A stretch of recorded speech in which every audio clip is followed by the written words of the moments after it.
Classic ಉದಾಹರಣೆ ಕೊಟ್ಟಿದ್ದಾರೆ ಲೈಫಲ್ಲಿ ಯಾವ ತರ ಕಮ್ ಬ್ಯಾಕ್ ಮಾಡಬೇಕು ಅಂತ ಹರ್ಲಿನ್ ಡ್ಯೂಯಲ್ ಅವರು ಅವರ ಒಂದು ಕ್ವಾಲಿಟಿ ಇನ್ನಿಂಗ್ಸ್ ಮೂಲಕ. ನಾನು ಲಾಸ್ಟ್ 3 years ಇಂದ ಕೂಡ WPL ಫಾಲೋ ಮಾಡ್ತಾ ಇದ್ದೀನಿ. ಹರ್ಲಿನ್ ಡ್ಯೂಯಲ್ ಅವ್ರದ್ದು ಬೆಸ್ಟ್ ಇನ್ನಿಂಗ್ಸ್ ಯಾವುದು ಅಂತ ಹೇಳಿದ್ರೆ ನಿನ್ನೆ ಆಡಿದ್ರಲ್ಲ ಆ ಇನ್ನಿಂಗ್ಸ್. ಯಾಕೆ ಗೊತ್ತಾ, ಅಷ್ಟು ಕನ್ವಿನ್ಸಿಂಗ್ ಆಗಿತ್ತು, ಅಷ್ಟು ಕಂಟ್ರೋಲ್ ಅಲ್ಲಿ ಇದ್ದು, ಅಷ್ಟು ಕ್ವಾಲಿಟಿ ಇತ್ತು ಆ ಇನ್ನಿಂಗ್ಸ್ ಅಲ್ಲಿ.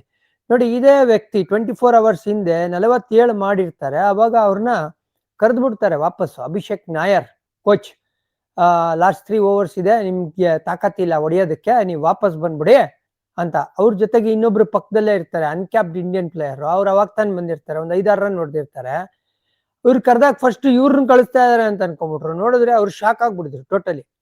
ಅದು ಉಲ್ಟಾ ಹೊಡಿತು UP ವಾರಿಯರ್ಸ್ಗೆ, absolutely no doubt about it. But ನಿನ್ನೆ ಯಾವ ತರ ಒಂದು ಸ್ಟ್ರಾಂಗ್ ಕ್ಯಾರೆಕ್ಟರ್ನ ತೋರಿಸಿ ಆ ಒಂದು ಇನ್ನಿಂಗ್ಸ್ ಆಡಿ ಮ್ಯಾಚ್ನ ಗೆಲ್ಸ್ಕೊಟ್ಟಿದ್ದು UP ಅವ್ರಿಗೆ. ಜ್ಞಾಪಕ ಇರಲಿ, ನಿನ್ನೆ ಪಂದ್ಯ ಆಲ್ಮೋಸ್ಟ್ ಡೂ ಆರ್ ಡೈ ಪಂದ್ಯ.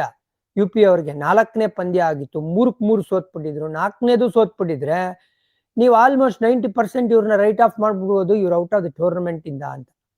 ಆಮೇಲೆ ಈ ಇನ್ನಿಂಗ್ಸ್ ಬಂದಿರೋದು ಯಾರ ವಿರುದ್ಧ? Mumbai Indians, the champion team ವಿರುದ್ಧ ಬಂದಿರೋದು. ಆಮೇಲೆ ಈ ಇನ್ನಿಂಗ್ಸ್ ಬಂದಿರೋದು ಚೇಸ್ ಮಾಡ್ತಾ ಬಂದಿರೋದು.